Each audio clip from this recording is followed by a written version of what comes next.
नमस्ते। आज हम बात जानेंगे फिनटेक सेक्टर में काम करने वाली कंपनी ग्रो आईपीओ के बारे में और ये फिनटेक सेक्टर की नेक्स्ट बिग स्टोरी मानी जा रही है। लेकिन सवाल ये है, वैल्यूएशन जस्टिफाई होता है या सिर्फ हाइप है? चलो सिंपल लैंग्वेज में समझते हैं। सबसे पहले बात करते हैं कंपनी की वैल्यूएशन की। उसमें जानेंगे क्या सही दाम पर है आईपीओ। आईपीओ से पहले कंपनी का अर्निंग्स पर शेयर यानी ईपीएस है ₹3.1 प्रति शेयर और आईपीओ के बाद घटकर ₹2.45 प्रति शेयर का अनुमान है। आईपीओ के बाद ईपीएस में हल्की गिरावट, क्योंकि नए शेयर आने से टोटल शेयर्स बढ़ जाते हैं, जिससे अर्निंग पर शेयर थोड़ा डाइल्यूट हो जाता है। अब आते हैं प्राइस टू अर्निंग्स रेशियो यानी पीई रेशियो पर।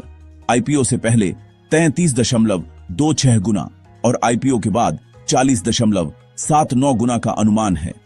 मतलब मार्केट ग्रो की हर ₹1 की अर्निंग के लिए करीब ₹40 देने को तैयार है, जो बताता है कि इन्वेस्टर्स कंपनी के फ्यूचर ग्रोथ पोटेंशियल पर भरोसा कर रहे हैं।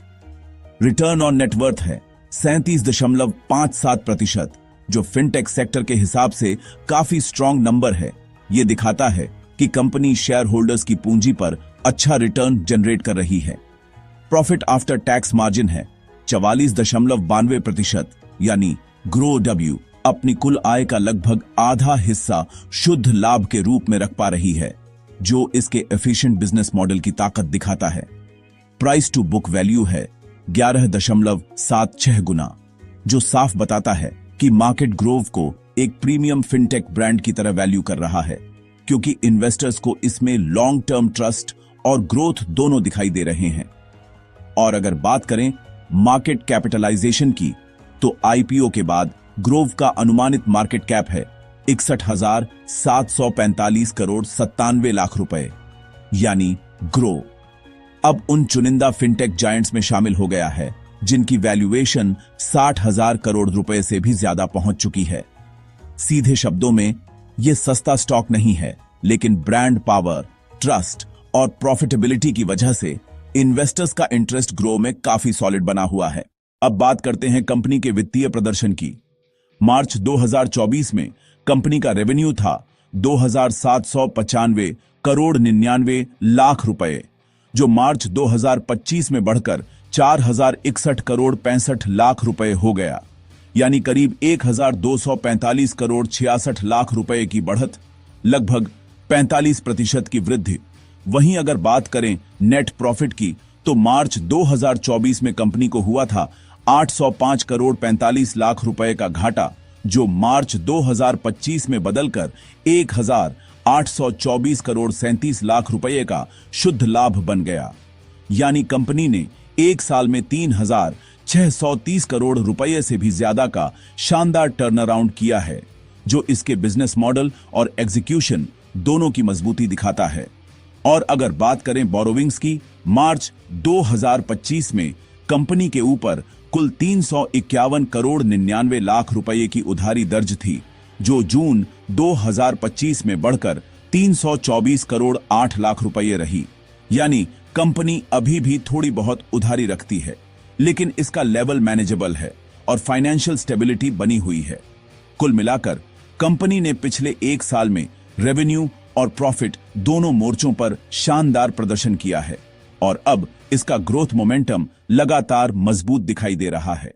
Strong brand recognition and trust grow आज अर्बन से लेकर रूरल इंडिया तक ट्रस्टेड ब्रांड बन चुका है। ट्रांसपेरेंसी और इजी यूजर एक्सपीरियंस इसकी पहचान है। High customer retention and engagement, users bar bar platform पर आते हैं, मतलब लॉयल्टी स्ट्रॉन्ग है, प्राइस सेंसिटिविटी कम है और engagement high. Simple user friendly platform app इतना स्मूथ है कि फर्स्ट टाइम इन्वेस्टर भी कंफर्टेबली इन्वेस्ट कर सकता है। यह सिंप्लिसिटी ही ग्रो की अडॉप्शन का सबसे बड़ा रीजन है। रिस्क की बात करें तो revenue dependence on broking, total revenue का 84.5% सिर्फ ब्रोकिंग सर्विसेज से आता है। ट्रेडिंग एक्टिविटी कम हुई तो रेवेन्यू पर सीधा असर पड़ेगा। टेक रिलायंस प्लेटफॉर्म पूरी तरह ऑनलाइन है, कोई भी सर्वर फेलियर या साइबर ब्रीच ब्रांड ट्रस्ट को हर्ट कर सकता है।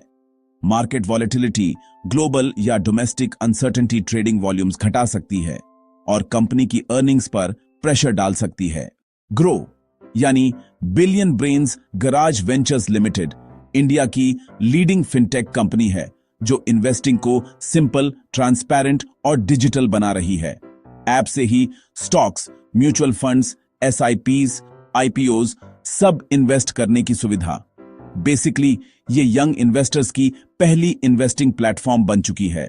यह आईपीओ ओपन होगा 4 नवंबर और क्लोज होगा 7 नवंबर को। मूल्य बैंड रखा गया है 95 रुपए से 100 रुपए प्रति शेयर के बीच। लॉट साइज होगा 150 शेयरों का। कुल इश्यू साइज है लगभग 6,632 करोड़ रुपए। इसमें 2 हिस्से हैं। पहला फ्रेश इश्यू करीब 1,060 करोड़ रुपए जो कंपनी के लिए नई पूंजी लाएगा, और दूसरा ऑफर फॉर सेल लगभग 5,572 करोड़ रुपए जहां पुराने निवेशक अपने कुछ हिस्से बेचेंगे। इस इश्यू के बाद ग्रो का अनुमानित मार्केट कैपिटलाइजेशन होगा 61,700 करोड़ रुपए के आसपास, और इसकी लिस्टिंग डेट यानी जब शेयर स्टॉक मार्केट में ट्रेड होना शुरू होंगे वो तय की गई है 12 नवंबर। ग्रोव आईपीओ का एक्सपेक्टेड प्रीमियम करीब 14 से 15 रुपए प्रति शेयर माना जा रहा है, यानी लगभग 15% लिस्टिंग गेन का अनुमान है। लेकिन ये सिर्फ मार्केट रूमर्स हैं, कोई गारंटीड रिटर्न नहीं। फाइनल वर्डिक्ट सीधे शब्दों में कहें तो ग्रो का आईपीओ मीडियम साइज इन्वेस्टर्स के लिए एक हाई इंटरेस्ट फिनटेक अपॉर्चुनिटी है जहां वैल्यूएशन प्रीमियम जरूर है, लेकिन ब्रांड पावर और ग्रोथ मोमेंटम दोनों ही स्ट्रांग दिखाई दे रहे हैं। अगर वीडियो अच्छा लगा हो तो लाइक, शेयर और सब्सक्राइब जरूर करिए ताकि ऐसे ही और भी यूजफुल आईपीओ अपडेट्स और फाइनेंस इनसाइट्स आपको मिलते रहें। मिलते हैं अगले वीडियो में। धन्यवाद।